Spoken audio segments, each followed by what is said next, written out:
What's up, everyone? Welcome back to another episode of Finance Friday. As per usual, I am your host, Coach Susan. Now, you guys can see today's setup is a little bit different. A couple of weeks ago, I put up a video about real estate investment trust. You guys kept asking me to talk about real estate, and I did an initial video about real estate investment trust, which are ideally an alternative way of investing in real estate, apart from like buying idle land, right? And that discussion was very amazing. You guys loved the video, and in the comment section, you guys kept asking me to bring someone from one of these real estate investment trusts that I mentioned, VUCA, to just help us to answer questions. I went through all of your concerns and your questions about security of your money, returns, the fee, how viable that investment is, and all of that. And so today's episode, I'm going to be having a sit down with the team from VUCA. I'm also going to be having a conversation with people who've invested and benefited from real estate investment trust. So if you'd like to find out more, get any and all of your questions answered, I believe this video will pretty much answer all of them and probably give you even more information to invest in real estate investment trust. So if you're excited about this and interested, keep watching. So as we said, guys, today we are here to discuss real estate. And one of the reasons I'm very curious and excited for today's conversation is because in fact, by a show of hands, I want to see how many of us genuinely believe real estate is a very emotional conversation. Like when, honestly, like just if you're done, it's okay. But how many of us think land and real estate and owning a home? And I've had quite a number of comments and you just feel like it's deeply personal for you and it's emotional. How many of us feel that way? Yeah. Do you feel like that about money market funds? Have you ever been curious why? So today, I thought we can have a conversation around that because in my journey as a personal finance coach, one of the things that I have found tunaweza pigana na watu, like back and forth, is a conversation around real estate. I have met believers in, I remember actually when I was much younger, I'd spent some time with my friends who'd even tell me, Coach, mimi kabla nioe, lazima nikwe hata si gari, lazima kwanza nikwe na shamba, alafu nikwe na a roof. Yani, how am I bringing a female into my space and I've not put a roof over her head? Guys, how many of us had those dreams? Sahi hata hamwezi sema tumeziachieve. Alafu wale kamati ya road chafu wa kukwenda ukiendesha magari, alafu they're like, yani you bought a car before you bought land.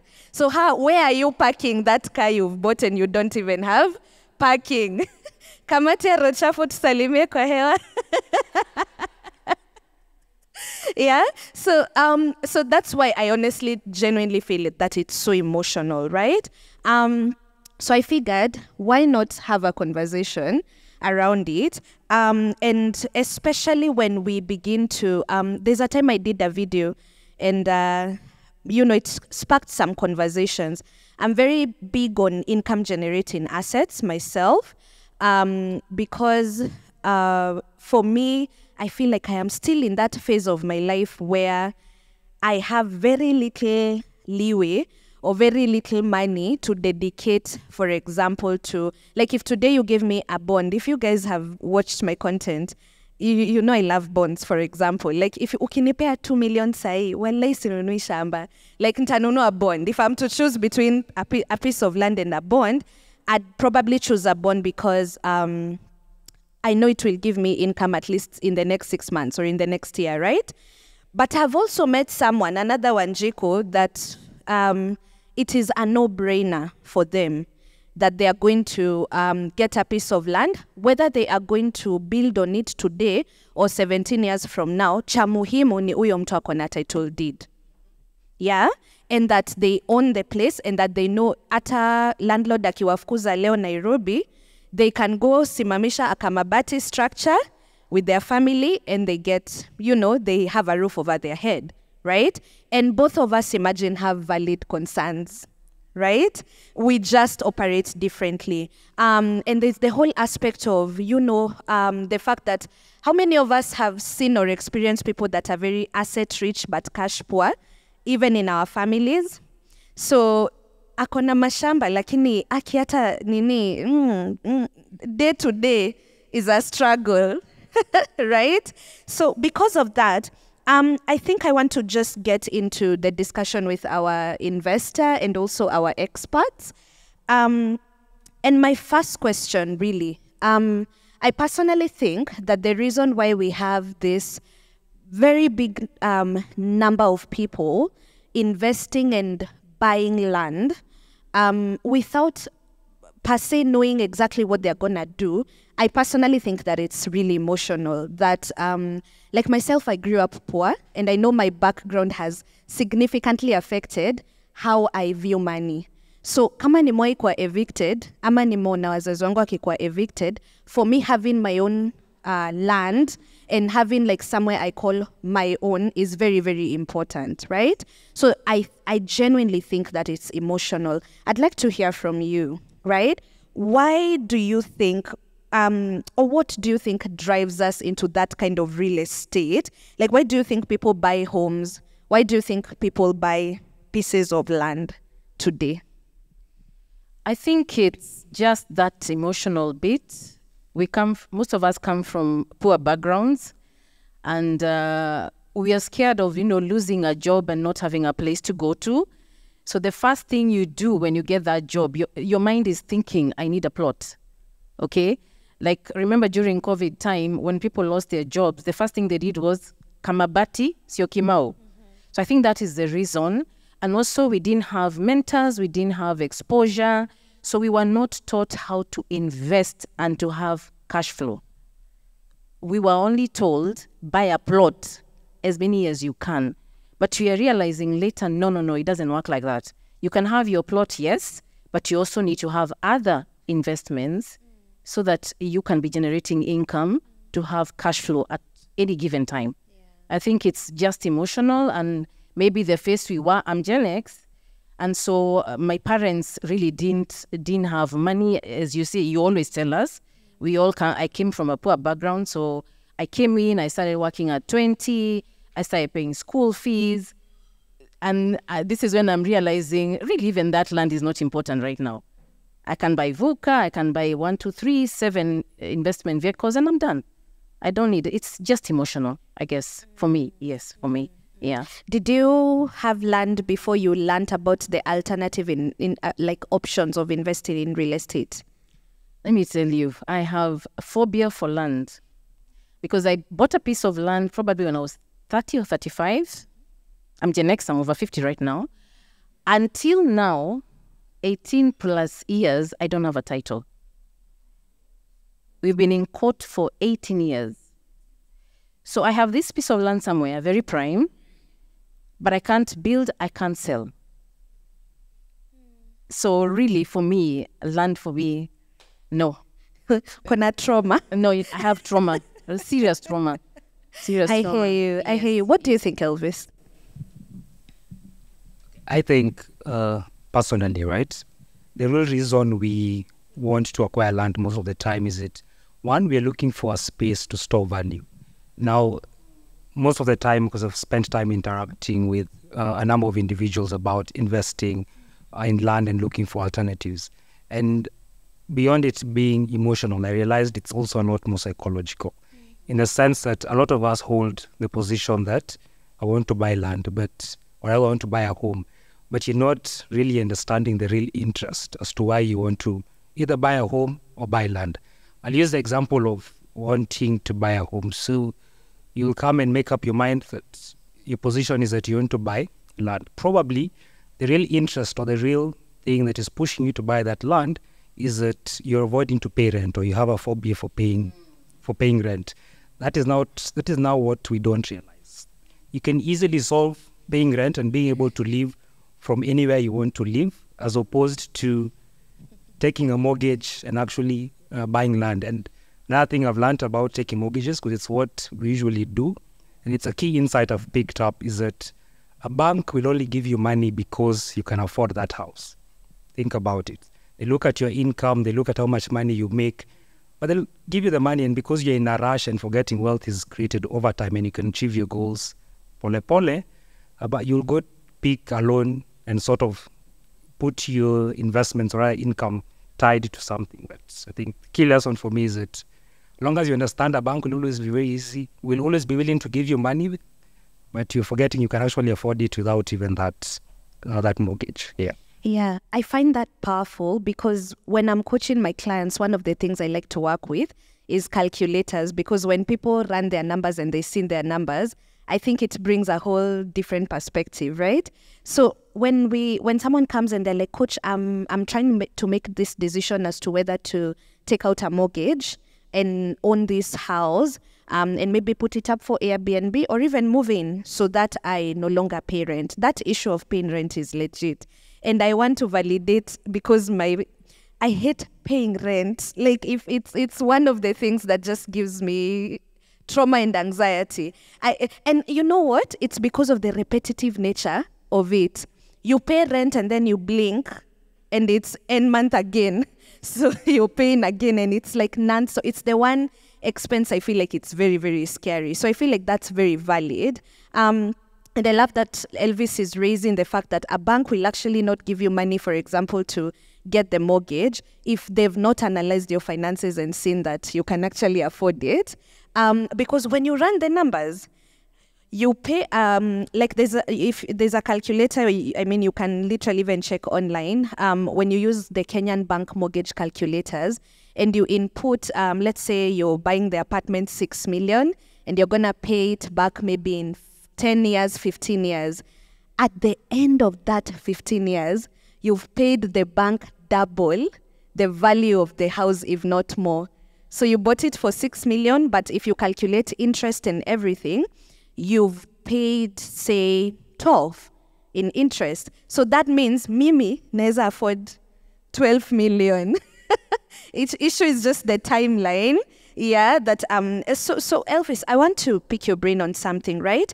Why would if someone is listening right now, for the people who are very, very interested in, I love to address the psychology of money because all our decisions are very psychology drives our money decisions, right?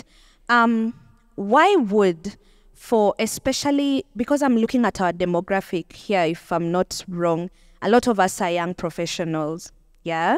So why would it be a bad idea for someone to buy property or a piece of land as their first act of, I have just gotten my first good job, my first good income, and now it makes sense to either take a loan from my circle or even just finance it myself? Why would it be a bad idea for a young professional to go into like buying land as their first investment, or even buying an apartment as their first investment? Okay, I think that's a very good question. And one thing I've come to understand, even when I talk to individuals, is that before you start investing or before you buy land or start investing as a young person, you need to understand what we call your net worth, right? And your net worth is simply taking your liabilities away from your assets. Now, if you're a young individual, probably you're going to pick a loan from a circle, right, to sort of finance the home you want to start investing. What that will do to you is that you're pushing yourself to bankruptcy. Why? Because probably your net worth is towards still the negative side, and you should ideally never borrow what you can't afford under your net worth. I usually say you should pick a percentage of your net worth, and if you borrow such amount of money, it should be a percentage, sort of a lower percentage. So if you're a young person, again, there are key things you need to look at is the mortgage is probably 20 to 30 years. Are you going to be working for those 20 to 30 years? I usually feel your best idea is to the very first thing you need to do is to figure out how you can actually continue increasing your income as opposed to going to land. Simply don't let the fears get to you at the end of the day. You're still young.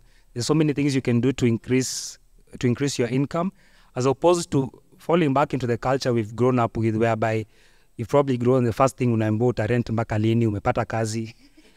Ni vizuri uanze mapema. That will always drive you back downwards. It will put so much pressure on you.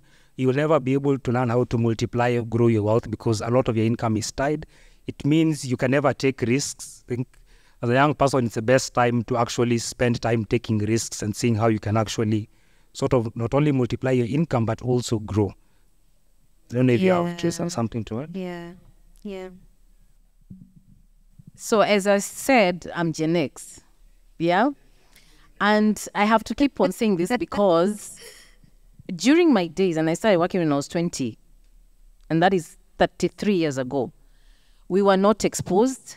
We didn't know about, there was no VUCA, there was no pension, it was NSSF, and I think we were paying 80 bob then from our 3,000 salary. We didn't have MMFs, we didn't have all manner of these investment vehicles. So unfortunately for us, for my age group, we started working at 20 and started paying school fees, the black tax issue. So we were not able to start investing, or no one ever taught us about investments. Our parents just told us, wewe usomeshe wenzako, and that was that. So we started very late as far as investments are concerned. Anyway, regarding that issue of buying a home, right now, if someone were to ask me, I would first get into learning how to invest. Save and invest. I keep telling my young friends, save and invest. I watch Susan every day. I have to watch Susan every day to learn how to save and invest. Watch all manner of things from YouTube, from Instagram, from everywhere. Then start now creating your investments. You can buy your house even at 50 later. But that house, don't get into debt buying a house when you're 20 because you don't even have that amount of money. Because probably you'll start on a salary of 50. By the time you get to 300,000, it's another 20 years. So save and invest. That money then can buy you that house. Instead of getting into debt because you'll have to borrow a SACCO or get into the bank. Right now the banks are at, I think, 23%. I've paid a loan at 23% sometime, but I paid a loan, a bank loan. So don't borrow to start getting into debt now. Borrow probably to create investments, then you can buy your house later. And anyway, you don't even have to start becoming an owner at 20. You have a lot of time and you can put in your money, your bits in VUCA, in many other places where you'll get a lot of money to buy your house later. Yeah, so don't pressure yourself. You're still very young. And don't wait to get to Gen X like me, at 50. But start investing early. Yeah, I am wishing we could multiply you many times and then distribute, because I'm telling you, my mom to date does not understand, for example. Hi mom, I know you'll watch this. Pole na kuanika. She does not understand what I do with my money if I've not bought land. It's like, izo miaka zote umefanya kazi. And then, parents usually have this idea that you're making so much money. So it's almost like it does not matter that you might have millions in a money market fund or a million, or you have an income generating bond for, again, as you said, your generation. That's why I'm wishing we could multiply you. How many of us have parents who don't get what we do with our money if you don't have land? It's almost like huja invests.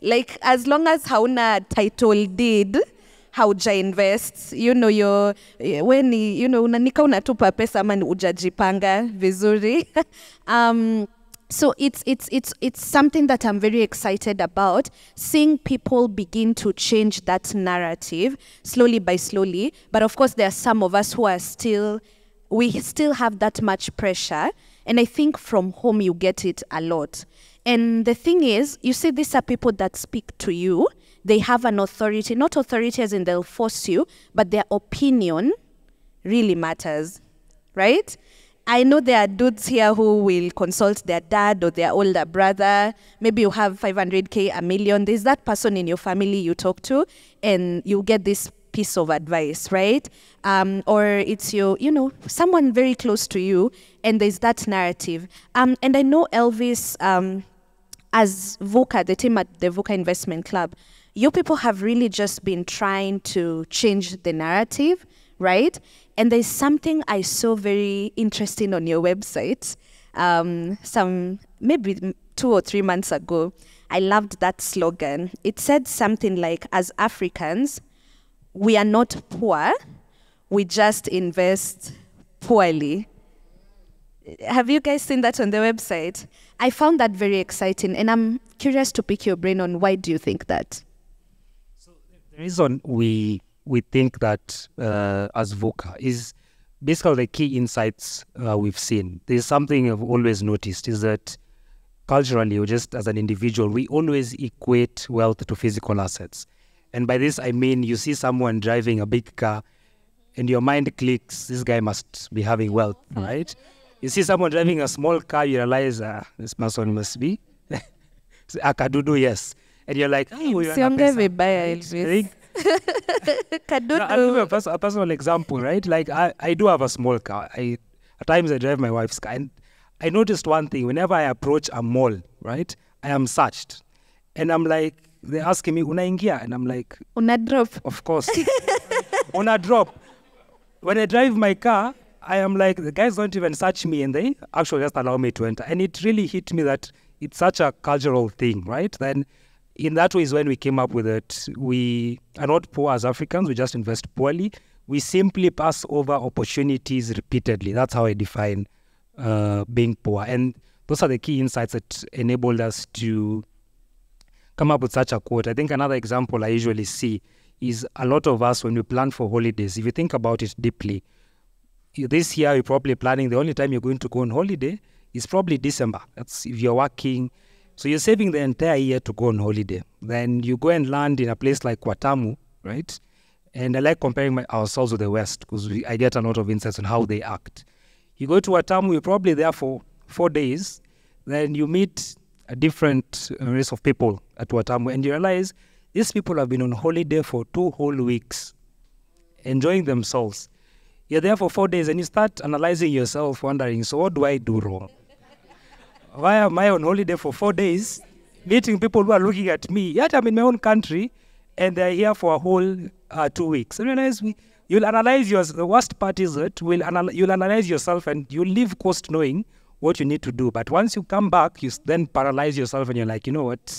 It's never that serious. I enjoyed my 4 days.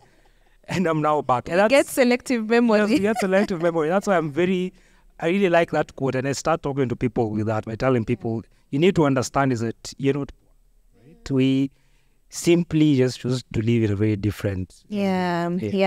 I hear you. I mean, even from a personal perspective, one of the things I keep saying that when I learned it, I think I read it in a book or I had someone saying it, it really changed my entire perspective. Number one, as a young person, okay, mi si Gen Z, mi ni millennial. Gen Z ilinipita tu na 1 year, like, okay, 2 years. Gen Z is like 1990? Oh, it's 3 years. Wait. Fine, I'm deep into millennial, but I still refer to myself as a young person. Hata nikiwa 40, nitakuwa tunasema I'm young. But like, when I read this, that wealth creation, generally, it is, it's simple but not easy. Simple in the sense that, and like the guy literally broke it down into 3 things. Find a way to make money, right? Then find a way to keep that money. So don't spend everything that you make, right? And then for whatever you kept to yourself and said, okay, I've paid my bills, I'm going to be retaining 10,000 every month for myself, find a way to now do the 3rd thing, which is what gets you to wealth creation, and that is multiply that money, right? So one of the traumas that I had because of the whole, growing up when, as we've been fungiwa at nyumba and all of that. So before, I think I'm sitting here as someone who had the trauma of the fear of being evicted or someone knocking on your door and just being like, it's something that is very fresh in my mind, and I know it can happen because it happened so many times it became a broken record, yeah? So when I began in 2019, because I had worked in an investment firm for 4 years, helping people to plan their money and budget and literally grow their portfolios. And at the point that I was losing my job, I had done none of that for myself, even like in the slightest of manner, right? So I began to really think, but those 4 years also gave me insight into people who are very high net worth individuals. And I think one of the things that I remember to date is a lady that would call me. I would handle the unit trust, the money market fund, and we would pay interest to some of our investors on a monthly basis, right? So this lady, every time interest yake ikichelewa, she had to call me like on the second latest, and what you gonna nichelewesha rent, you know? And she would really like call and follow up on the fact that, you know, where's my rent? And it was very funny when we had a client meeting later on in the year when I met her. You would think that it's a very white collar job kind of a person because of the amount of money she had in the account and the fact that it was enough to pay passive income like interest in an MMF, which is a very simple, low risk, low return account. And that's what she was using to pay her rent, right? So I began to really think about our understanding, as Elvis has said, of what wealth is. We've put so much value in the car you drive, the land that you have, the title deed, maybe the house, but like, this was an example of a lady who was opening bills in Gikomba. Yeah, actually I met her and I was very surprised. I was asking her, how ulijuaje invest in these things, right? And she told me the daughter was very, you know, she used to give all her money to a bank I will not mention for the purposes of safety. But, you know, she now started putting like the money, let's say, for example, in the fund, right? And now she was enjoying that passive income because she had built quite a big of a portfolio. So I began to now, I think she helped me to detach the whole me having a roof over my head to land, for example, or a property, because I could see how someone can passively pay rent because of, for example, investments they've made, right? So now coming to real estate, because we are discussing physical assets versus alternatives, right? And Elvis, I'm going to bring this to you, and I also have a question for our investor. I want to know what other alternatives, because we've had a whole discussion around land, and we know so many people that are asset rich and cash poor. Some of those people are our parents, our relatives, our siblings, right? We've had to literally send money home to people who have very big houses that they can't maintain, they can't repair, they cannot keep up with, right? So if I'm listening right now and I want to know, because I want us to just get straight into it in terms of, I want something that is, I would like real estate to become income generating as quickly as possible, right? Because for me, the goal is to make money, keep money, then multiply that money. I want to get some form of income from real estate. What are the alternatives?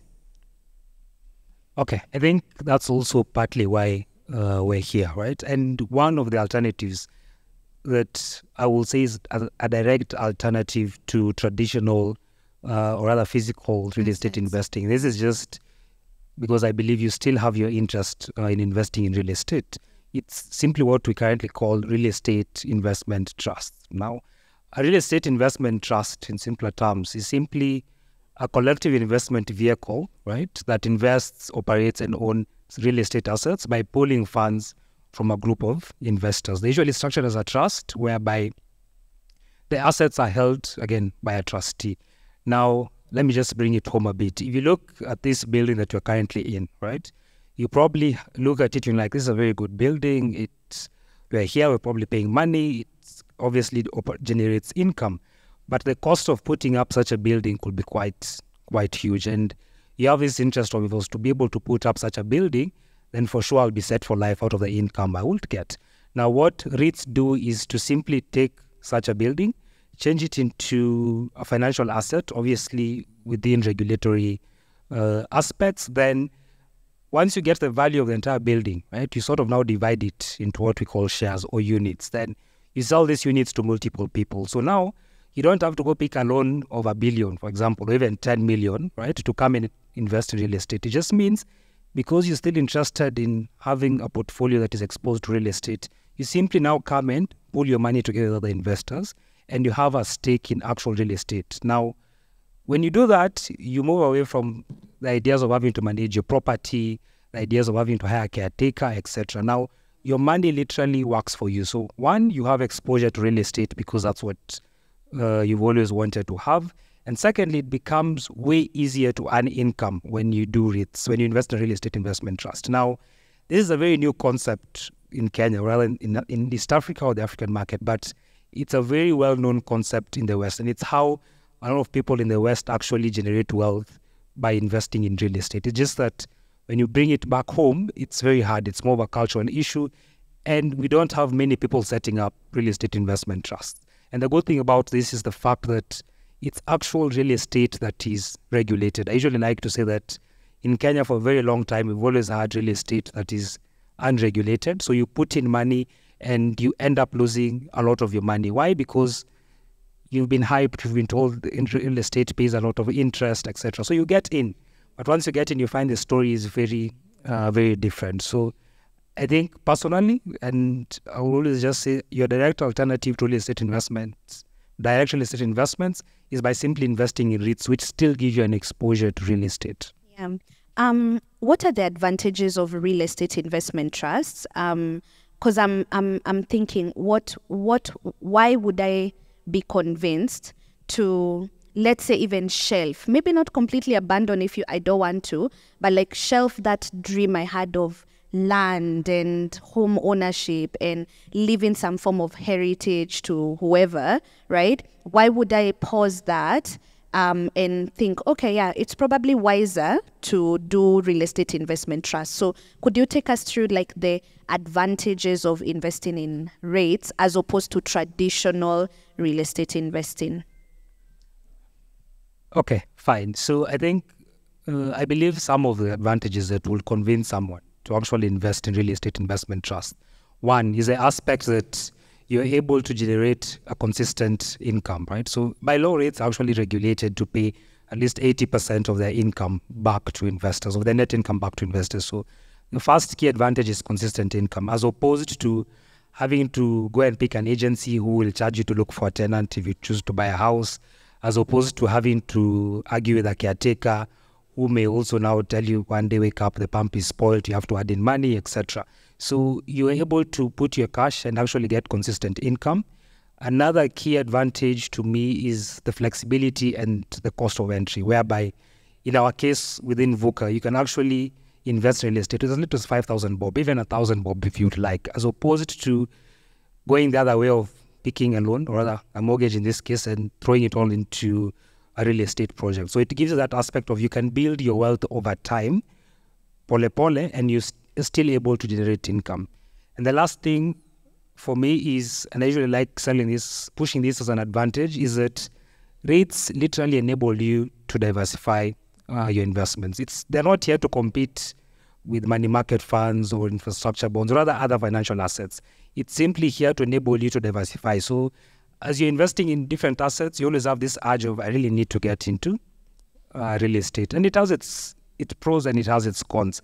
But now REITs come and sort of fill that gap, make it very easy for you, to enable you to actually have an investment that actually works for you. It's very simple. You just need to get to a point where your money actually works for you. And I understand from where I sit that we like active investments. We like the idea of, I'd rather rent a house, buy a house and actually put it on rent. And we think that is passive income, but ideally it's not. You need to be able to earn income whereby you're asleep and money is working for you, right? And not the other way whereby you'll wake up and you get called that the tenant has disappeared and now you have to start following up. Amehama usiku. Amehama usiku, ameenda na kila kitu.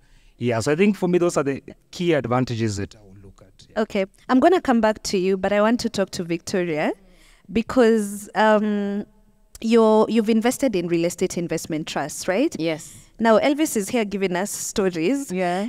I would like to actually genuinely hear from what your experience has been. Since when you, if you don't mind sharing, when you began investing in REITs, Elvis is telling us that there's consistent income. Yes. So have you actually been getting consistent income? Are you happy with the consistent income that you're getting? And how have rates served as an investment in your overall portfolio, like your overall experience with real estate investment trusts? As I said, member number 88. Gen X. The pioneers of VUCA. Yeah. We started in 2021. And I remember, I think I didn't have money, so I did 50 units. It was at, I think, 20 point something. It's now... It's around 20 per unit. Per unit. Times 50. Times 50. Okay. Now we are at 22. Okay? So we get 2 dividends for REITs. They're twice a year. Okay? And then there's dividend and there's capital gains. Okay. So I've already gained. Because we are at 20. It was 20. Now we are now at 22. It's 22 per unit. Per unit. Okay. Okay? But what I would like to just probably explain or what I am now understanding, VUCA for me really, because I'm 50, retiring in another 7 years, is for my long term. And that's what I'm learning about VUCA. It's for long term. And VUCA is still a baby. Or the Kwetu brand is still a baby. So probably I will not make as much money as the MMFs. Okay? But I'm giving myself about 10, 15 years. 10 years, I'll be 63, going 65. So right now, what I'm doing, I'm reinvesting the dividends. Okay? The other thing I'm doing, I'm trying to accumulate as many units as I can. So you're investing consistently. And probably I'll just add this. I had another trauma. I've had so many traumas. The Safaricom trauma. So Safaricom IPO was in when? 2018, I think, at 5 bob.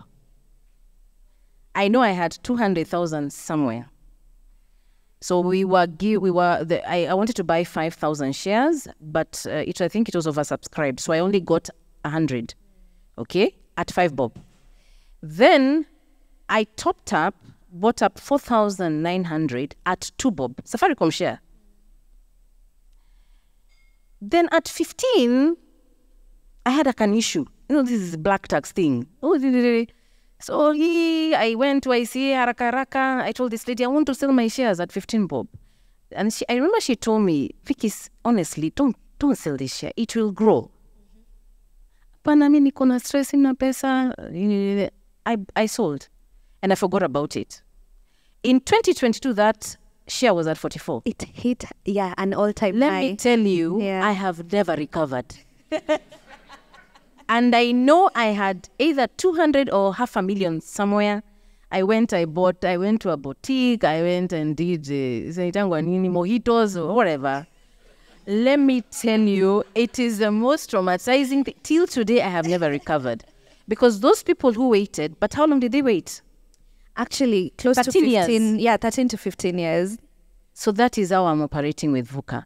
I want to accumulate now as many as I can, because I know in another 7 years, I'll probably work till I'm 58. I only have about 7 years. And I need to be earning an income because I won't have I have a salary right now. So I can play around, right? It has worked for me. I'm getting my dividends. I'm reinvesting. But the other day I had a small issue, so I needed to withdraw some money. It took me 3 to 5 days and I was able to sort out my issue. So it has worked for me.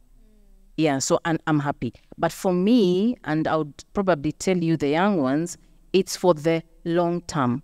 It's not your MMF, it's not your SACCO, it's not your Mshwari. Plan, when you're 20, plan another 20 years. I think you'll gain a lot. So it's going to be one of my retirement plans. Yeah. Yes. I hear you. I love that you're bringing a very interesting aspect up about investing. And every time I talk about investing, I feel like one of the things that people who are new at investing really struggle with is the whole time horizon thing. There are investments that are designed to give you an actual real return within the first 2 to 3 years. Yes. And then there are those that are structured to, you would need to leave them alone, uninterrupted, and you need to probably keep growing them, right? For maybe the medium term, for them to make sense. And for some, like the stock market, for example, you really need to give it time, right?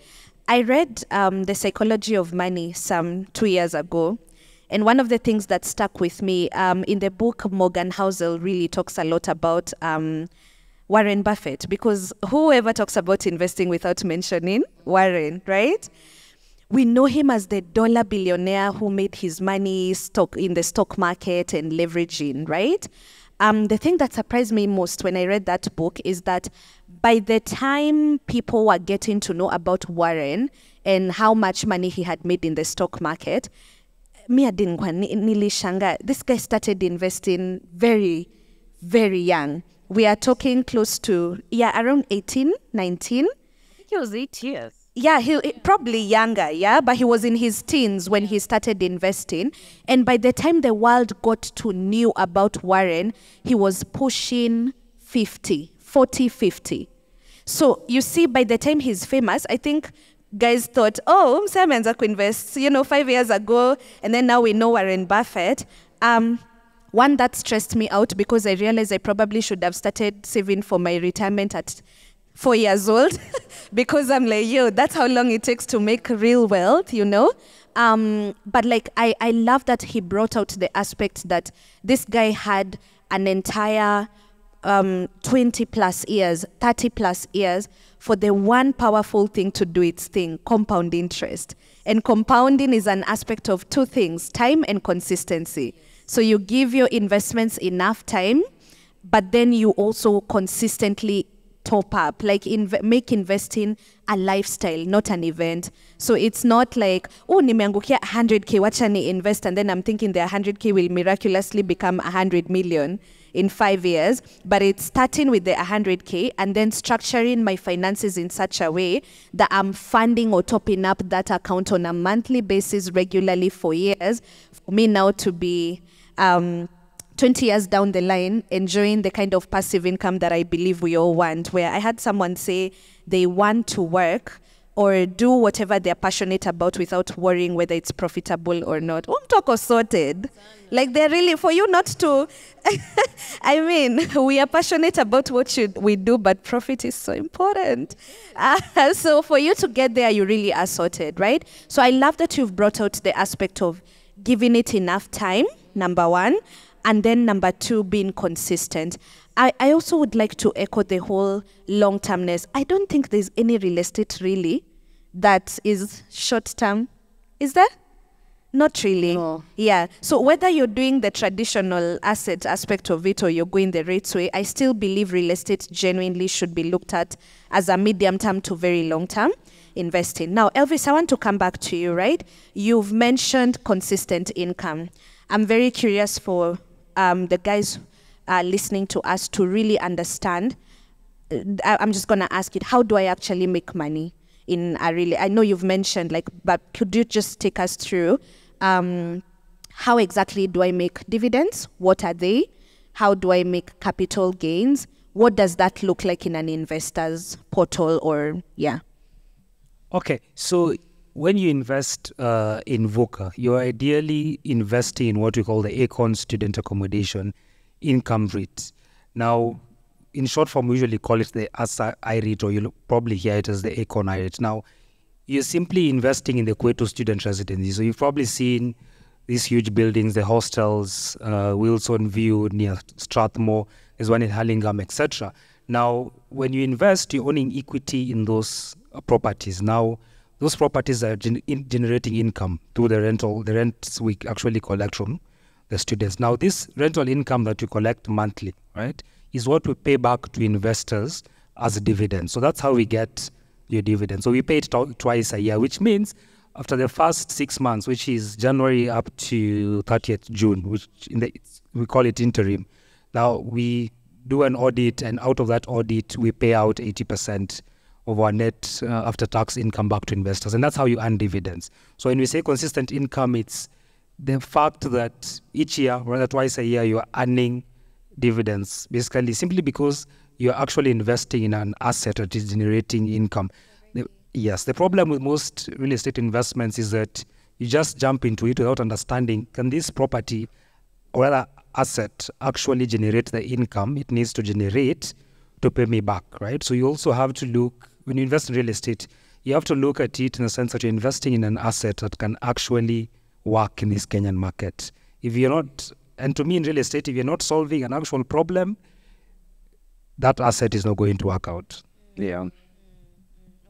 And the capital gains come in where? So what happens with the capital gain is that, as we know, real estate increases in value, right? Year after year after year. So it's the same thing that happens with the properties. So each year the properties will be done for an evaluation, whereby you always, as you expect real estate to increase in value year after year. So once these properties increase in value, the maths we simply do is that we look at the value of the properties in its entirety, obviously minus the liabilities on the properties. Then we get what we call in real estate investment trusts a net asset value, which is now divided by the number of units we issue. So in that case, that's what you're finding. These properties probably started at 20 shillings. At that point, the portfolio only had around 5 properties. So now we have 7 properties at a total asset value of around 9 billion. So that means the 22.03 shillings is simply based on that asset value, right? So that's what we mean by capital gains. As the assets increase in value, the share price, or whether we call it unit price in rates, also increases in value. And that's how you earn the capital gain. And it's money you can actually withdraw, right? If you choose to go back to your platform and you invested at 20 shillings and now the share price is 22.03 shillings, you can actually withdraw it at 22.0 shillings on top of your dividends. Yeah. Okay. I want us to stay there a little longer because, again, we are investing. We're here to make money. So ROI is key, right? So when we talk dividends, we like hearing numbers, percentages. What does that look like in terms of dividend return? Because I think that's very important, because you see when you're looking at, for example, like a bond, you know it's X% per annum, or so what is like the average or the projected, or how has the real estate investment trust performed so far in terms of ROI, like the actual numbers? Okay, so the investment offers a target return. So that means it's not guaranteed. A target return of 11% per annum. And this is broken down as follows. So there's a target of 7% from the dividends. So this is basically off the rental income, the yield of the property back to the investor. And it's not just based on the asset itself, it's actually based on the property market. If you look at the property market in Kenya, in different segments within the Kenyan market, it ranges between 4% to 8%. It's again very hard to also achieve the 7 to 8%, right? On the capital gain, also just based off on how the property market performs, we usually say we give a target return of 4% over a 10-year holding period. Now, you obviously can't compare these returns with bonds. Why? Because in the real estate aspect, you look at it as a growth stock. It's meant to grow over time. That's why I say the target returns is over a 10-year holding period. So if you invest in VUCA, you don't expect in a year's time you will earn 16%, for example, or 18% as you do in a bond. The same way, if you one day wake up and choose not to invest in VUCA and actually buy land, that land won't appreciate as much in a year's time, or rather your rental income will have gotten back in a year's time. So we don't guarantee a return, because again, the return is also based on the performance of the actual assets, but we work towards a target of 11%. Now, over the 3 years, we've done a compound annual growth rate, which is simply a metric used to show you how the property has grown annually. So the returns have grown annually. So our compound annual growth rate is currently at 7.8% as of end of 2023. So it's showing you your investment is sort of growing by 7.8% per annum. Yeah.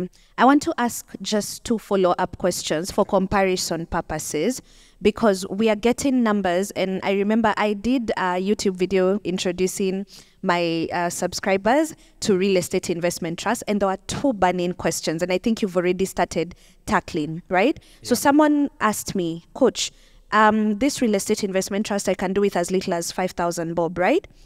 my money market fund, I can invest in it with as little as 5,000 bob, right? So in terms of whether mwananchi mdogo anaweza ka enter the market, that's not a question, right? So we are investing, right? Yeah. So the question, so two angles, right? Why would someone choose a rate with, as you've mentioned, the compound return of maybe 7 to 11% when they have, like, say, the MMF? That question came a lot in terms of, but this is giving me 12% per annum. So that's question number one that I'd like you to handle. And then the second one would be, again, comparatively, we are looking at this compounded return. And I know you guys have already done research in the actual physical property market in Kenya. How is the overall return like in terms of if you're investing in actual property? Because people tell me, I'll buy this shamba, I'll keep it, it will appreciate in value. What's the appreciation rate generally like in terms of the property rate? So in other words, we are comparing actual physical land that is appreciating in value versus the real estate investment trust. And like, you know, this also very low level entry investments like MMFs or unit trusts, you know, that are giving you maybe even slightly higher in terms of return, of course, without calculating the costs and the fees yet. So can we compare those two and really address the question, but why would I go for this? Okay, I think that's a very good question. So as I start, I usually like to say this. I don't like comparing REITs or the investment we're talking about with other financial assets. From the start, as VUCA, we're very pro financial assets. And this includes your money market funds, your bonds, your ETFs, etc. So we don't compare. We only compare ourselves with direct real estate investment, which is a traditional aspect. In fact, personally for me, it goes so deep that if you don't have a money market fund, then probably you're not yet ready to join, to diversify into REITs. Because to me, that's a starting point, right? So I will never compare those two. I believe money market funds are very good. They offer this return. It's meant to serve a certain goal of yours. When you come into REITs, remember, we are solving a problem whereby you like, or rather you have an urge to get exposure into real estate. That is why you should diversify into REITs and into VUCA. We don't hype return. We don't oversell. We simply like to ensure you first understand the product. So I would never compare it with financial assets. I think that's a good starting point. Now, when you come to compare it with direct real estate investments, right, which is now buying a parcel of land, and you look at the values, probably if you're a landowner today, right, you probably have, for your land to appreciate, you probably bought it and you're saying you're holding it for 4 or 5 years, right, for it to appreciate.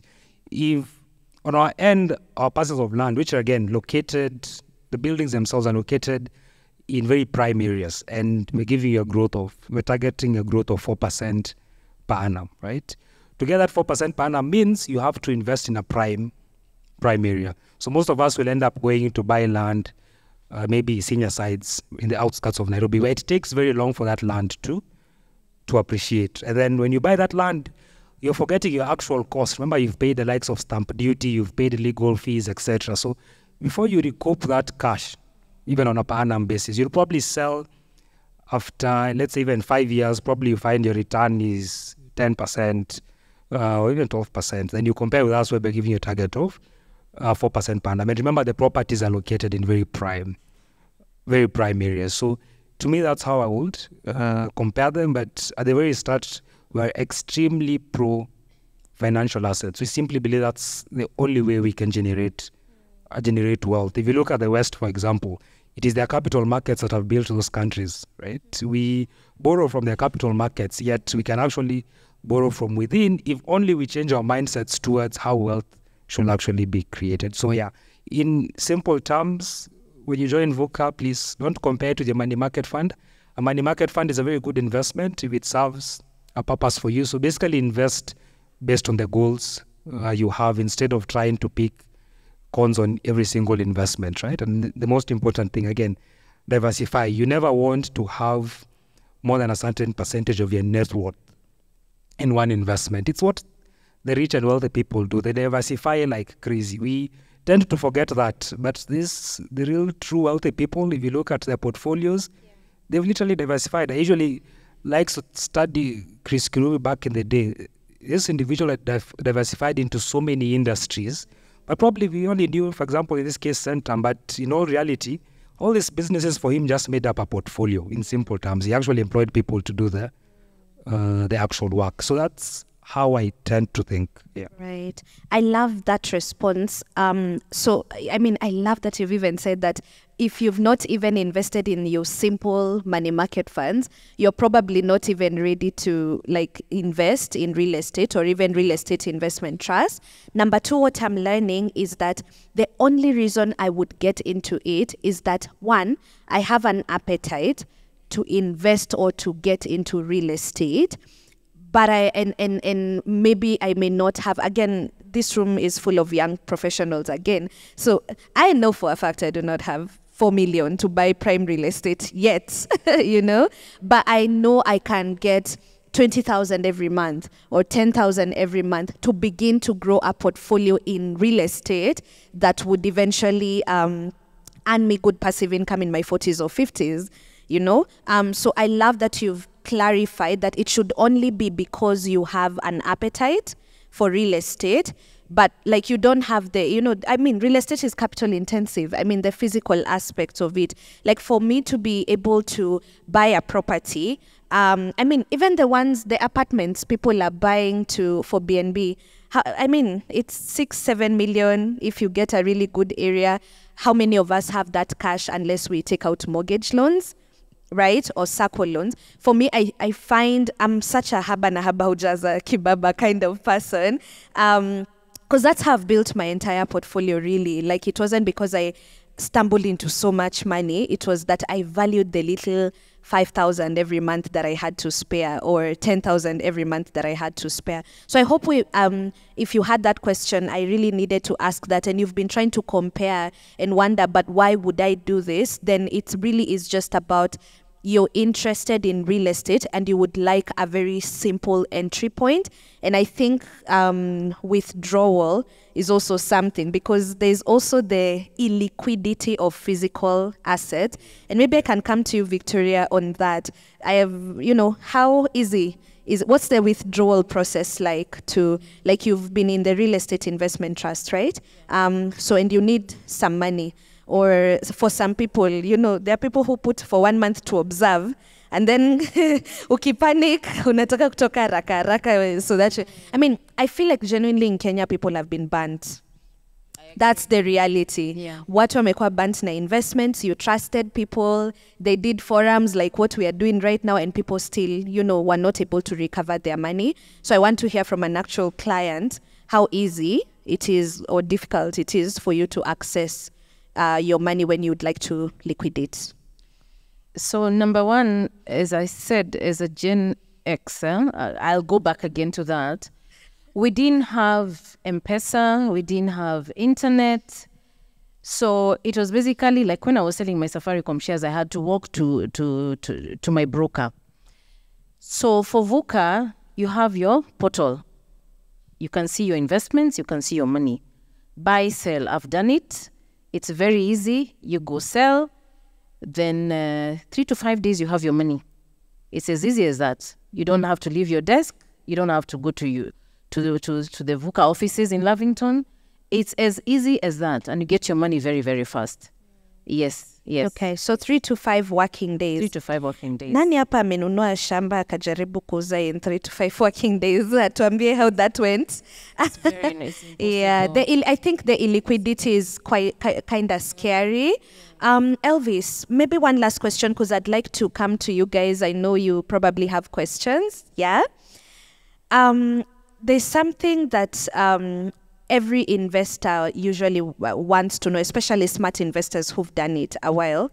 Yeah. People call them hidden costs, but like I usually tell people that there are no hidden costs really, because if you really read the fine print or go to some company websites, you'll see there's an annual, like in unit trust, you know, there's 2.5 annual management fees. If you work with a broker, there's brokerage fees, etc. So maybe Elvis, if you could take us through I don't like calling them hidden fees because they're not a secret, right? Are there entry fees? Are there exit fees? Are there management fees? Because obviously that affects the net return that I will get as a client. So if you could take us through that. Okay, so to start with, VOCA in itself is an exclusive invite-only club, right? And we call it an exclusive club because we simply want to build a community of people who think differently about the investment. So when you join VOCA, you pay a one-off joining fee, and you only charge this once, so you never pay a joining fee again. Beyond that, we don't charge an annual fees, right? And this is mostly because we understand how people view real estate. We understand people have been burnt before in real estate. So we don't charge an annual fees. Beyond that, the only fee we charge is a 1% transactional fee. And again, this was simply put there to deter you joining in January, selling in February, because again, it's a long-term investment. So you won't feel the 1% if you are investing 4 to 5 years down the line. Beyond that, we do not have any other extra charges. We do not have hidden charges. I think I'll just mention the tax. On the tax bit, you only charged a withholding tax of 5% on your dividends. Capital gains are not taxed. And that's mostly because how rates are structured, they're exempt from paying capital gains tax, exempt from paying stamp duties, exempt from paying income tax as well. So you also know your income is not taxed apart from your dividends, which are taxed at 5%. Beyond that, there are really no other hidden costs at all. Yeah. Oh, that's very interesting because majority of especially the financial market investments, the withholding tax is around 15%. So the tax advantage with real estate investment trust is that the withholding tax is 5%. Yes. So when you are sending me my return or when you're compounding it in my account, you do it net of 5% every 6 months. Yes, so you'll probably find your dividends has been paid and your account has a statement. So your dividends has been paid, then the 5% has been deducted. Yes, exactly. Awesome. Are you guys enjoying the conversation? Awesome. So at this particular point, I'd like us to at least get some questions, follow-up questions and feedback from you guys. So maybe Nyambura can help us with that. Just shoot your hand up. And we are going to begin just answering the questions that you guys might have. Hello, everybody. My name is Kennedy, and thanks for the conversation. This is quite an eye-opener. I have 3 questions. Number 1 is around, you've talked about diversification a lot. And does VOCA diversify? Because do they only invest in real estate, or there are other avenues that they invest in so that, the money of the investor is safe? And then partnerships. In as much as the young people don't want to invest in land now, are you guys looking forward to partnering with people in the future? Let's say in 10 years, I want to use my shares to buy land. Can you partner with people so that I can use the units I have to purchase a land with people that you've partnered with, right? And then the joining fee you've talked of, I know that they have 3 folds. I don't know, silver, gold, and stuff. What is the difference? What is the difference between silver? Do they have different returns or that? Yeah, thank you. So your first question, whether VOCA diversifies. So again, it's when you invest in VOCA, you're simply investing in a real estate investment trust. That simply limits us. It's not like a money market fund that can invest in bonds and different securities. So we simply invest in real estate. So what we've done is that we invest in assets that are basically located in different places, in different prime areas, right? So currently now we are concentrated in Nairobi. Probably in the next year, we'll be moving out of Nairobi. So at the moment, you only invest, within VOCA, you only invest in the ASA IRET, which is the Econ Student Accommodation Income Rate, which invests in the Kuwaiti student residencies, which each of them is an entity on its own, situated near different universities. In line with partnering with people to use your shares to buy land, again, that is not something we've explored. It will probably also go against what we stand for as a business, whereby that is what we're trying to get guys to move from. Again, VOCA in itself means crossover. So we're trying to get guys to cross over to a different way of investing in real estate. And also just to touch on your aspect of risk, I think it's very good I mentioned that the investment is de-risked. What I mean by that is your principal is safe. And we understand that whenever you're looking to invest, your biggest worry is how safe is your principal, or rather your capital, because that's what you've worked so hard to acquire. So your capital is basically backed by actual assets. So your investment is asset backed. That's what we mean by de-risked. Again, so when you invest with us, we actually acquire assets that you can actually see. So your investment is backed in that sense.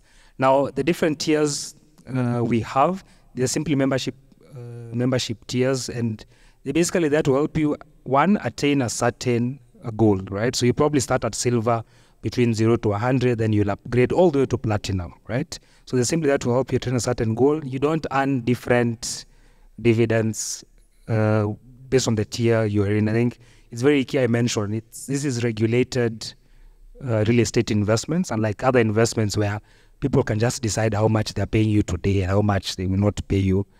I think that's how I'll answer that. Mine is almost a follow-up to what he has mentioned in terms of risk. We are saying that if you're going to invest in anything real estate, then we need to look at long-term. So when I look at long-term, I'm thinking things are changing. The way of work is changing. Students are even now learning at home. So what if it gets to a point where we don't have students looking for accommodation anymore? What measures are in place to make sure it's not failing like the other I-REITs we have seen in the market that have failed? And when you say they are assets backed, this means that in case of anything, is the asset going to be sold so that you return the principal? And in that case, if there's no one to buy, what happens? Thanks. Okay, so in terms of risks in the sense of students working from home, I think it's very good I mentioned, right? These properties were there before COVID, right? So COVID to us was the biggest risk, but interestingly, there was still in high demand, right? So if you had to actually go back and look at our results, right? In 2021, the annual return was 9.1%. This was a time we're coming out of COVID where in our minds we thought people will be working from home, but because we've built a community within Kwetu, the students were actually working within Kwetu instead of working from home, right?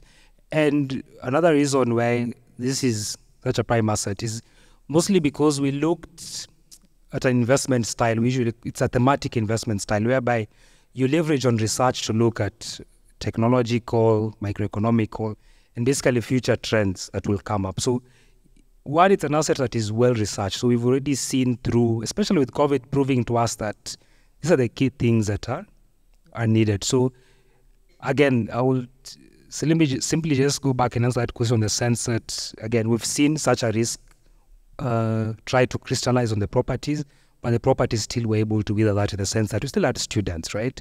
We have a very mixed, rather diverse students. We have international students. We have a key partnership with MasterCard, for example. So we basically sort of gone into partnerships whereby we've assured investors, or rather the fund managers and the property managers are ensuring the properties are always generating income. And now to answer your next question, if anything was to happen to the properties, yes, that is usually the case, whereby the assets will either be sold or another fund manager will continue investing in the assets. But again, it's an asset class that is poised for the future. It is well researched, definitely. So to be honest, it's very hard for you to lose cash the same way you easily lose money in other real estate investment trusts. And that's why we don't sell, or rather push very high returns beyond what the market can actually pay or actually give you, right? If we were to wake up and tell you tomorrow the returns are 20%, please be very wary of what we are saying, because if you look at the news, it's very hard for real estate to generate that. So we like to be very fact-based and very honest with what the investment can give back as a return. And that's why I always go back and say, I will not compare with different investments or other different financial assets. It is up to you as an investor to identify the goal that you actually want to achieve before you actually start investing in REITs. Yeah. I hope I've answered your question. Okay, for me, I'd first of all like to thank you. I think this has been a very enlightening conversation. When I came in, I was actually torn between investing in something else versus investing with yourselves. What I like about yourselves is that you're very, how would I say, you're very outright. You're not greedy, you're not competing. You're not telling us not to invest with someone else. You're just saying that you have a different idea and you know where you're going. And that's what I like. You're focused, you're niche-based. I can tell from where you're located, you've done a very good feasibility study. And listening to yourself, when we started with the emotional beat, I'm very driven by, I want an asset. But then again, the few assets that I've bought are not as easy to run because you go in emotionally and then you're like, oh my God, here is a caretaker calling you, there's no water, there's no this. And then you try into money market, which is a very good fund. And then you hear of another one. And then I'm thinking, should I really keep my money here? So my takeout today is actually I can just spread my wings.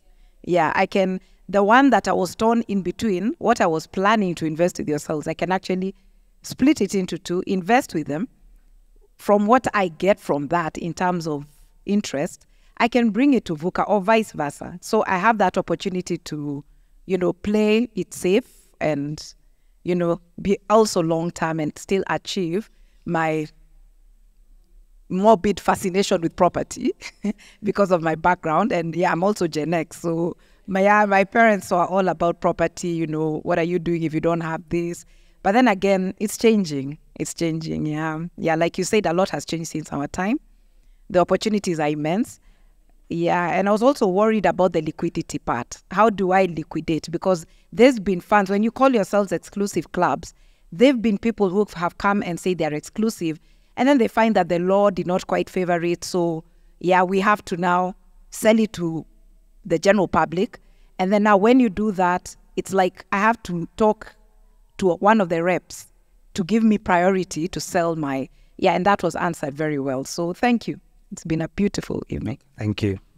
Wow. Oh, I love that you've talked about the whole aspect of how now you've realized that you can literally do another investment and still do this. And I love to comment on this and tell people, I get a lot of, even in my DMs or even emails, I get a lot of questions for coach. I have 500K or I have 1 million. Where would you recommend I put that money? And to date, I keep telling people I hate that question the most, more than any other, because if I answer that question, number one, I'm very blindsided in so many ways. I don't know, Kama, that 1 million is between you and poverty. That's all you have.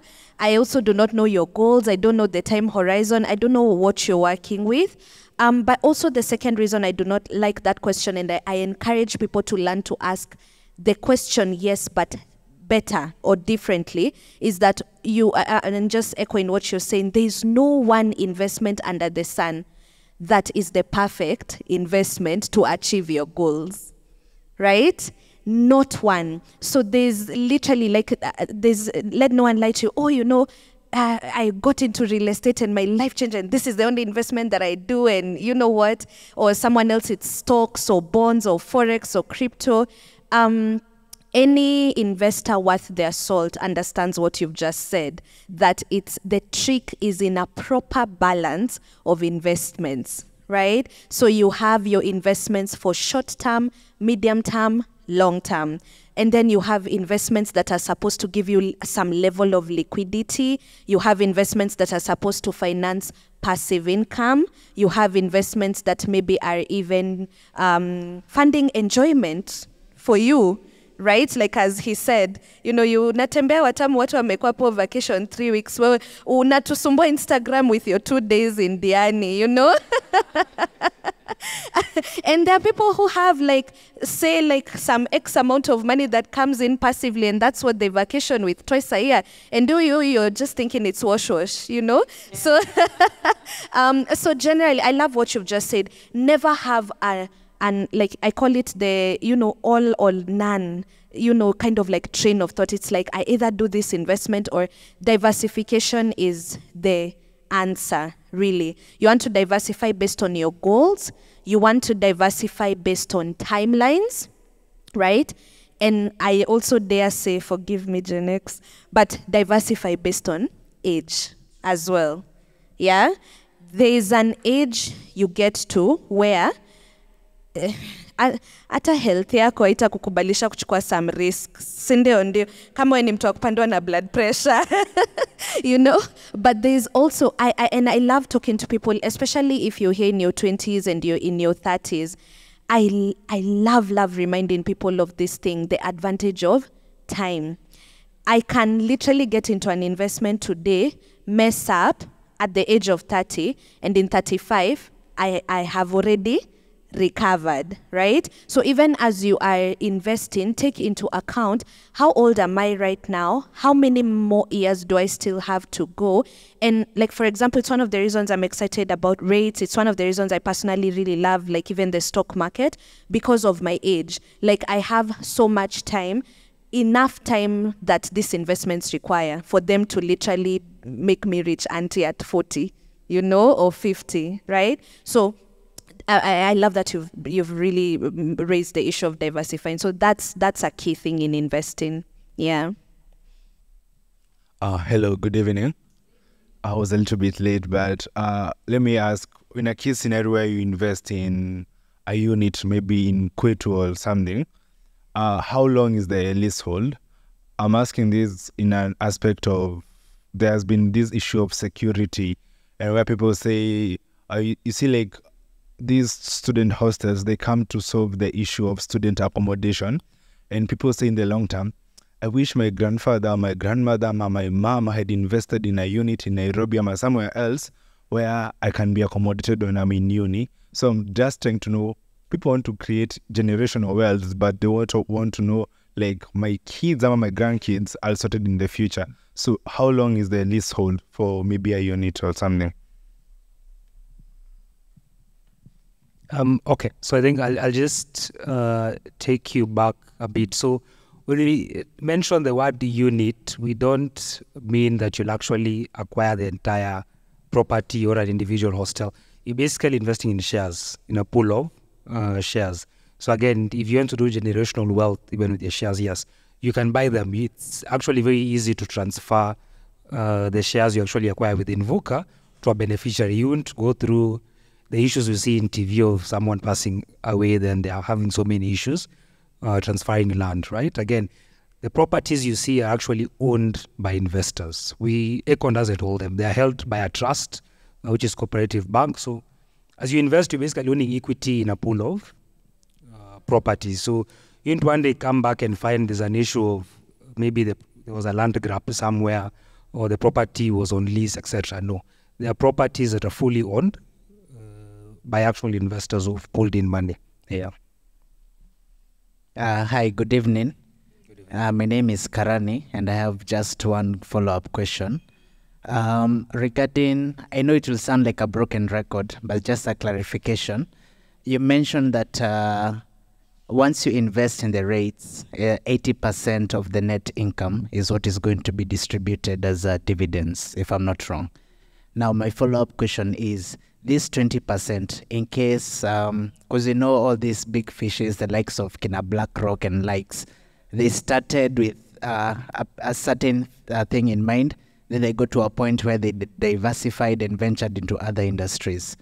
So in this case, this 20%, maybe at a point in time when VUCA might be big enough now to venture into other industries, will the investor be limited only to the 80% of the rental income, or will it also plug into the other investments at 80%? I think that's a very good question. So the 80% is simply a regulation by law whereby we can't pay a minimum, right, of our 80% of our income. But an actual fact is that we actually, most of the time, will end up paying more. In 2023, we paid up above 90%. And it's a fact. If you go through the results you'll find on the website, you actually paid more than 90%. It's mostly because we are honest. So most of the time, the 20% will be kept as a reserve, right? Just to sort of also put us in good books. It can come next year. We actually just pay it out. So yeah, just to clarify, the 80% is simply by law minimum. Most of the time, we actually pay even more than 80%. Case in point, 2023, we paid more than 90%. So the rest is just simply kept as a reserve. Yeah. So let's assume I'm completely done and would like to permanently exit VUCA. How do I go about it? You simply log into the platform and sell all your units. It will be fulfilled during the next trading cycle, which we have to in a month. So either on the last day of the month or on 15th, and you have exited. You'll have gotten back your principal plus your returns, which is the dividends. Yeah. Okay. Does VUCA have offices elsewhere in Kenya other than Nairobi? No, so currently we're only located in Nairobi. That is James Gishuru, a building called Akon House, and that's our only registered office. Yeah. Okay. Second last question: if I'm in the diaspora or even a non-Kenyan, can I invest in VUCA, and what is the procedure? So maybe we can start with the Kenyan in diaspora, and then we address the person who is non-Kenyan. So if you're a non-Kenyan, you can definitely invest in VUCA. The procedure is the same. You simply visit our website, fill in your details. You'll get an email or a call back. We'll brief you first about the investment. The reason we don't put a sign-up out there is because we want to ensure you first understand the product and what you're getting into. Then beyond that, you can invest. We usually just request for your KYC details, which is an ID or a passport and your KRA PIN. So it's very simple. You actually have a lot of Kenyans in diaspora who have actually invested in VUCA simply because it's safe and secure for them. Yeah. For the non-Kenyan?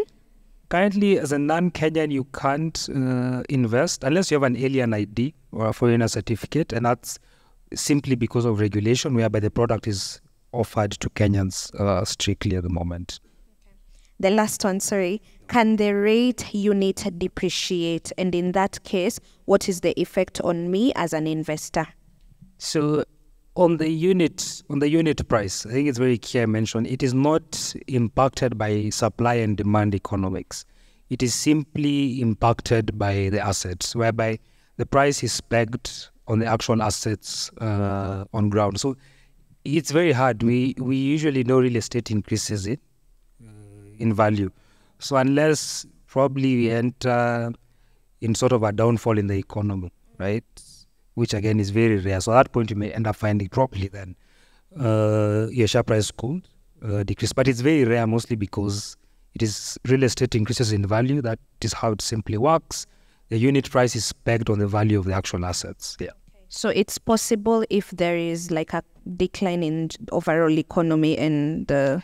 Yes, I wouldn't say it's possible. I just say it's very hard because even in COVID, it still increased in value. So sure. It's one of those things. Okay, in investments, you can't say nothing is impossible, but it's one of those things that's very rare to happen. All right. Lastly, we've talked about the ASA I, right?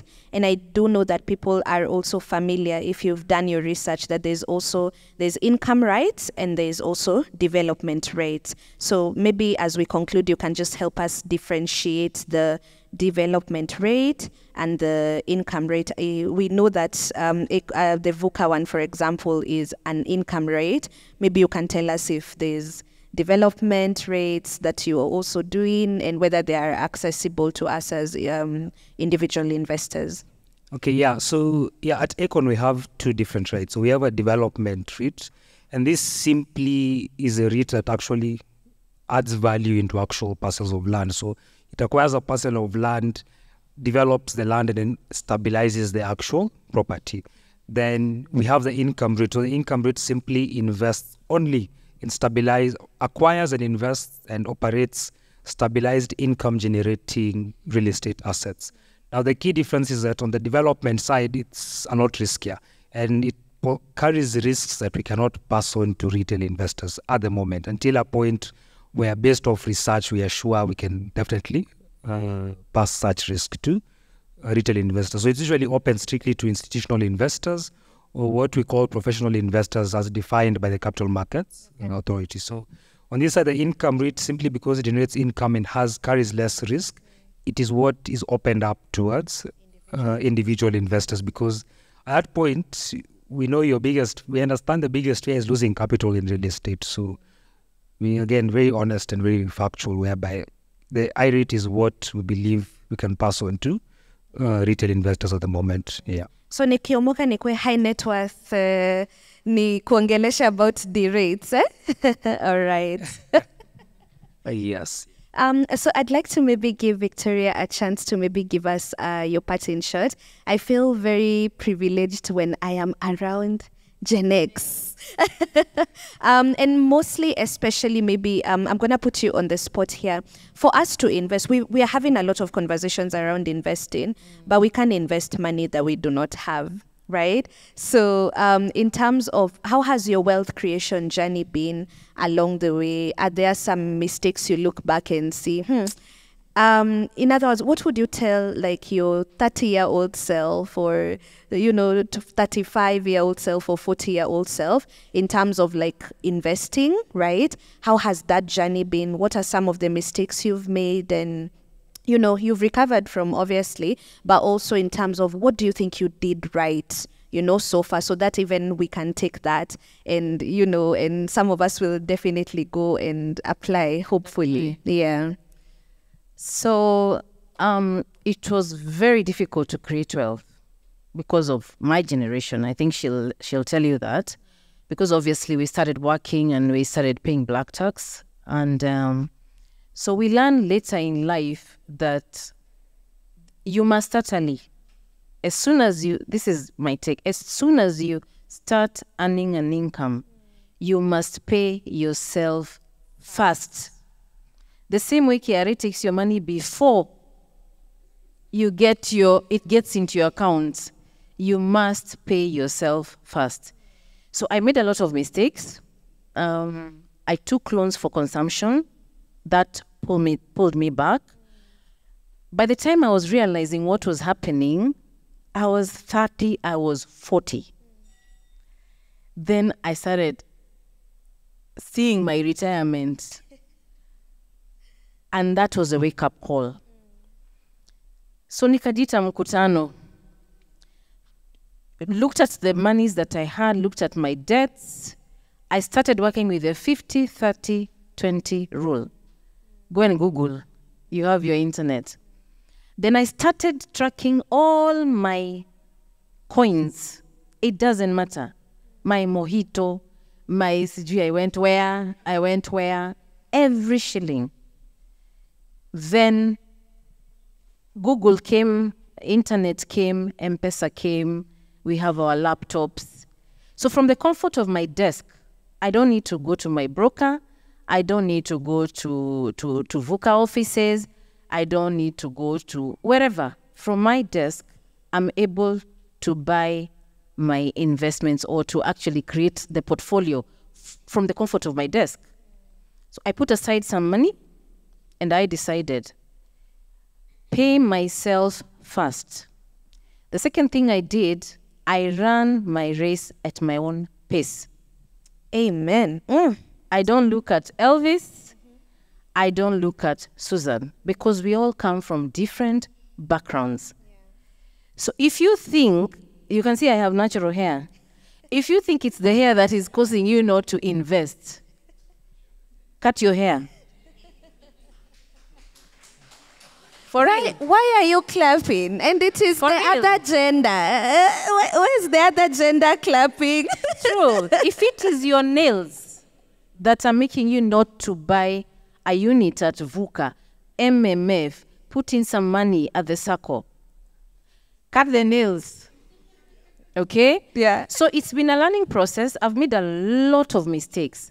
And there are days when I had, liquid cash. My Safaricom story, I've never recovered. I'll be a millionaire today. So start early. The third thing, learn about the power of compounding. Let me tell you, that thing works wonders. So as soon as you start working, we have personal pension plan. If your employer doesn't give you that, you do not have an excuse.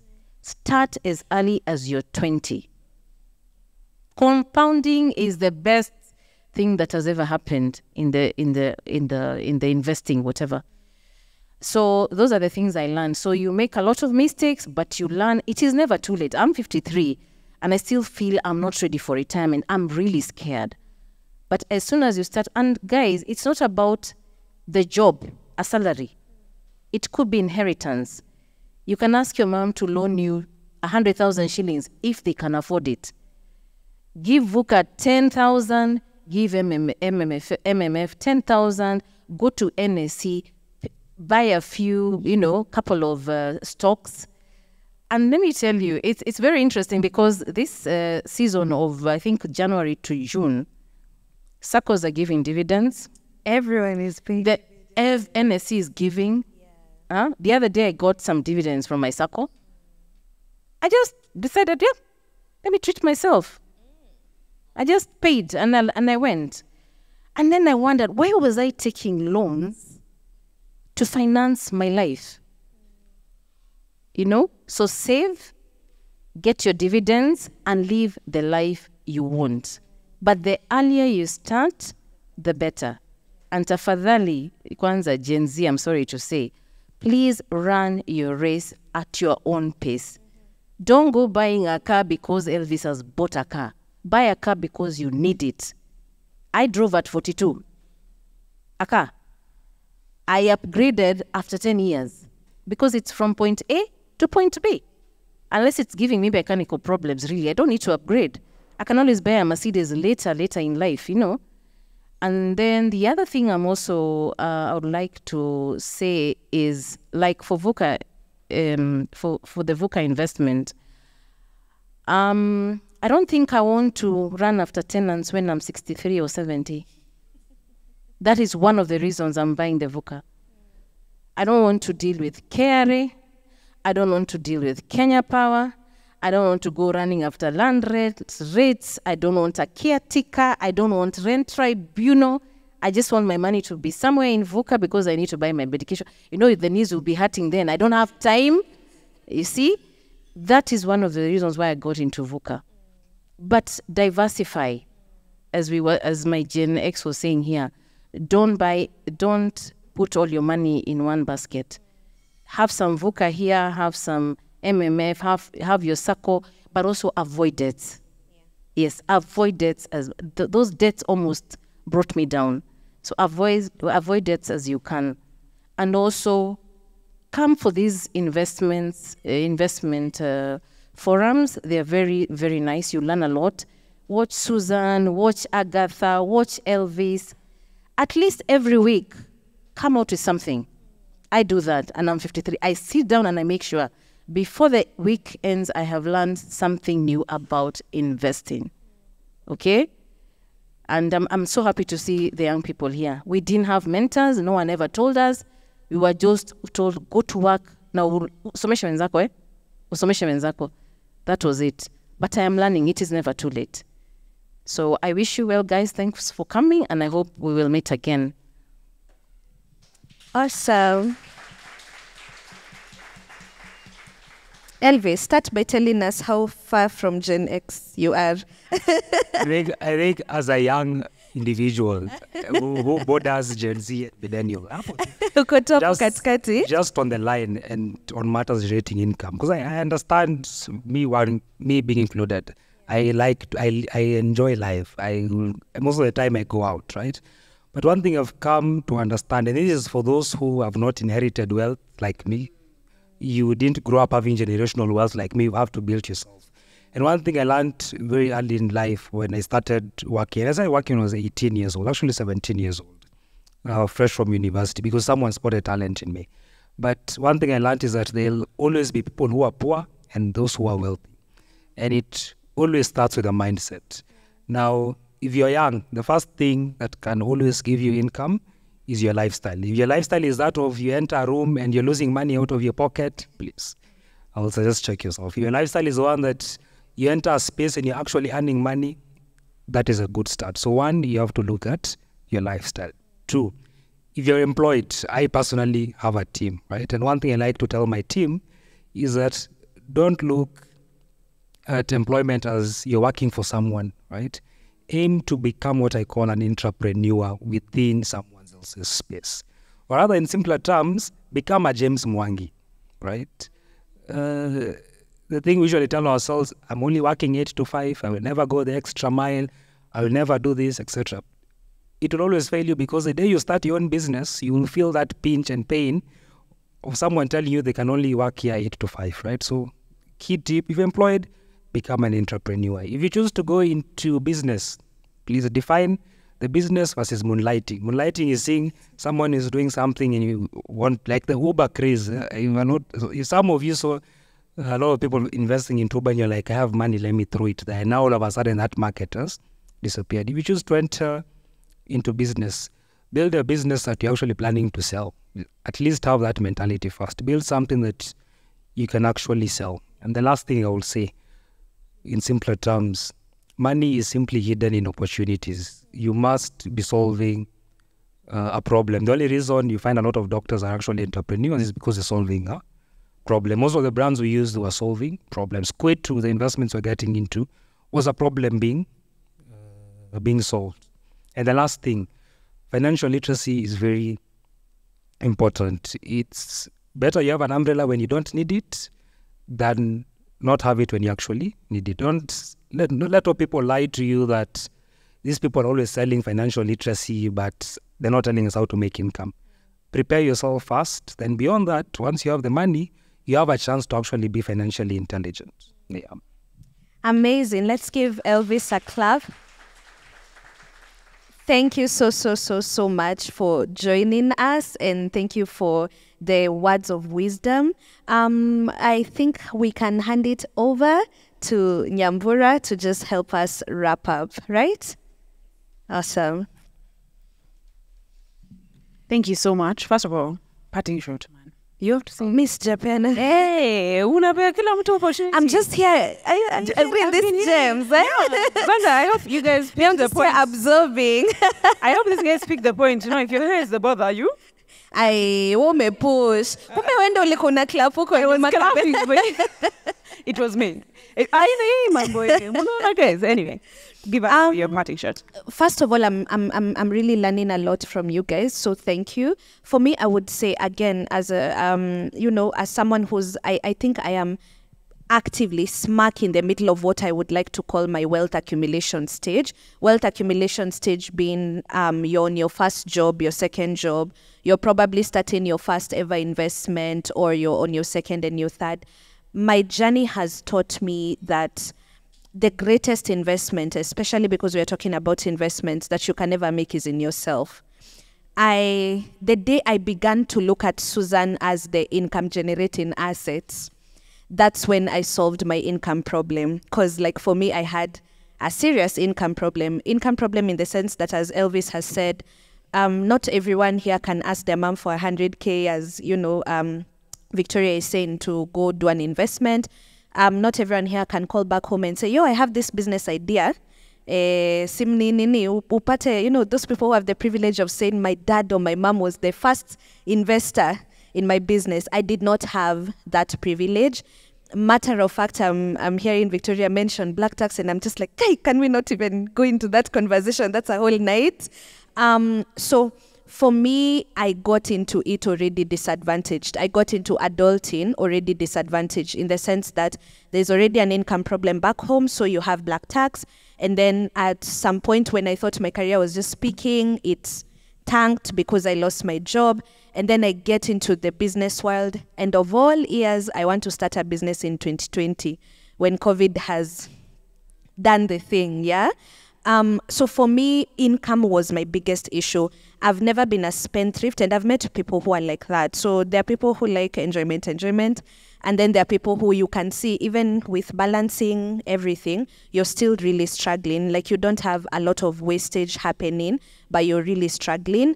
And then, of course, we're living in a country where even you're qualified, you probably have a master's, heck, maybe even on your way to a PhD, and you can barely get someone to hire you. right? That's the reality of our generation right now. So that's why sometimes I feel like there's a disconnect. I think sometimes when I'd hear people talking about investing, and even when I was working in an investment firm, the reason I didn't invest is because I never thought I have enough money to invest, right? So my first part in short is that you do not wait to get rich to invest. You invest to get rich.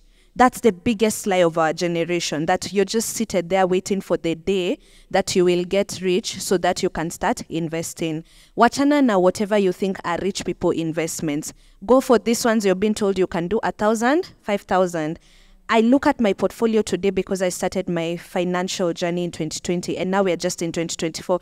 I'm literally, ndo nimestretch tu kutoka kwa kitanda na amka sasa vizuri, but I'm so proud of my portfolio right now. A portfolio that didn't grow because I had lump sums of 50K, 100K to put in. It's a portfolio I've built with 1,000, 5,000, 10,000. That's what makes me proud. So today when I walk around with some form of security and I'm feeling, I have a emergency fund. Nairobi kinishinda miezi sita mi siwezi hama ama niende ushago. That I sleep so well at night knowing that. But you see that, imagine had I said, wacha ningoje ni earn good money ndio ni build emergency fund, I wouldn't be saying that, yeah? If I waited to invest in rates or buy shares, I would have nothing if I allowed that narrative to stick in my mind, right? There are investments that I know are still inaccessible to me because I do not have the lump sum, but believe me, the ones that are accessible at my level of income, I'm taking advantage of them, and that's the beauty, right? And then obviously now the second thing, so I've said don't wait to get rich to invest. You invest to get rich. And the second thing, please start walking around and looking at yourself as an income generating asset. Okay, you, wewe. So that means investing in yourself. The number of events I've attended, zingine za for free, zingine za kusponsoriwa, zingine za kulipwa, zingine za kubeg, zingine za kusave. I have spent so much time getting skills, whether that is public speaking skills, if that's what works for you. Maybe you're a good photographer, videographer, you upskill in that area. Maybe you've always had this passion, you do not know how to actually bring it into life of fruition.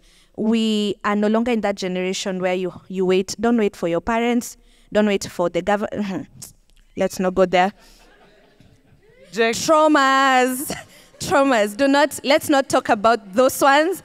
You can't wait for them, so you can't depend on them. And for me, I learned that if you can do anything or get anything that is a skill that you can monetize with or without a job, you've figured out the first step of wealth creation. Because you'll never say, oh, why am I not investing? Because I don't have a job, because there are no employers, because the government, yada, yada, yada. As long as you have a high-value skill, a demand-driven skill, no one will hold you hostage. It may not make you money immediately. My coaching business, when I started it in 2020, coaching was not even like a thing like people were very connected to or even understood fully. And I didn't tell myself, oh, hakuna mentors Kenya naeza angalia mwenye atanifunza coaching. I started going online. I watched YouTube videos. I signed up for the classes I could afford. I went on Udemy. You guys check out these online learning platforms. And I learned exactly what that is and I started practicing. Now, 4 years later, I keep telling people I am officially unemployable, because my coaching business is actually sustainable, it is scalable, and it's what has allowed me to achieve my investment goals. So all these things I used to think were impractical and inaccessible, the investments, the first problem most of us need to solve is that income problem. And you don't solve an income problem by depending on employers or governments. You solve an income problem by becoming the income generating asset yourself. Well, those, I don't even know whether there were 2 minutes. I feel like it was like healthy TED talk. Now, thank you so much. You may have your seats.